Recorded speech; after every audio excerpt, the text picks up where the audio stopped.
Bienvenue à tous dans cette nouvelle vidéo. On se retrouve pour la troisième et dernière analyse de ce mercredi 20 juillet 2022 sur les Pokémon de la 5e génération pour finir de Natram qui est l'évolution de Liusor.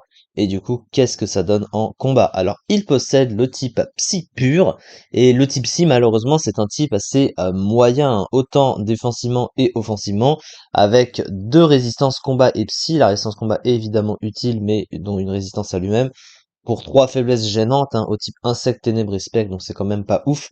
Offensivement, c'est un type qui apporte un peu, mais pas vraiment beaucoup, et c'est aussi un type résisté par le type acier, hein, le meilleur type défensif du jeu, donc c'est quand même pas incroyable.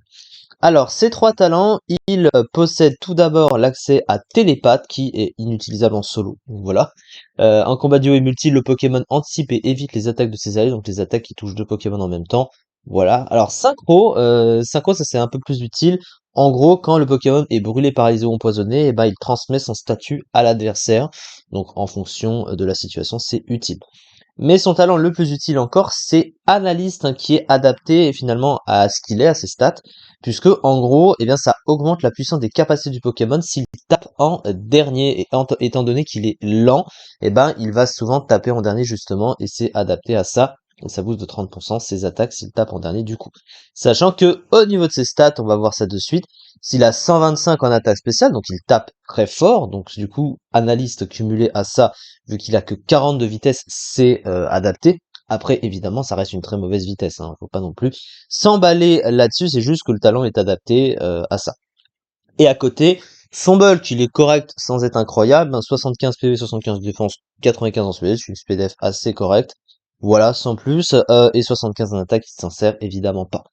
Alors, au niveau de son move pool, alors il possède un move pool qui est très bon, hein. Il possède notamment l'accès à soins et des capacités de boost, hein. Il a machination plus plénitude et quelques options offensives. Alors les attaques de type psy bien sûr. Il a en coverage énergie balle, dark pulse, ballon du classique. Il a aussi tonnerre. Donc il a des coverages qui sont larges à ce niveau-là. Il n'a pas vraiment de problème et le soin est évidemment très intéressant. Il a pas plus que ça, mais globalement, il s'en plaint pas et puis il a du setup adapté, donc ça c'est plutôt pas mal. Après, malheureusement, il tombe facilement, hein, dans la concurrence avec de nombreux Pokémon de type Psy plus meilleurs que lui sur énormément de points, tout autant offensivement et surtout en termes de vitesse, hein, parce que 40 de vitesse c'est quand même difficile à justifier malgré son rôle à ce niveau-là. Alors, sa fiche stratégique, excellente attaque spéciale, défense spéciale correcte, bon pool avec accès à soins et machination notamment, talent analyste intéressant, lent, type psy fragile défensivement, sensible à sabotage.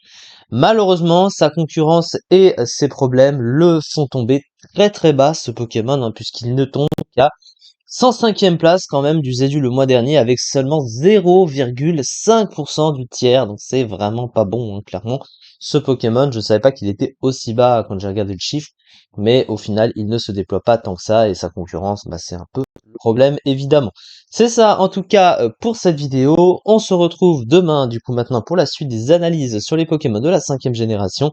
Merci beaucoup de m'avoir suivi et à très vite pour la suite.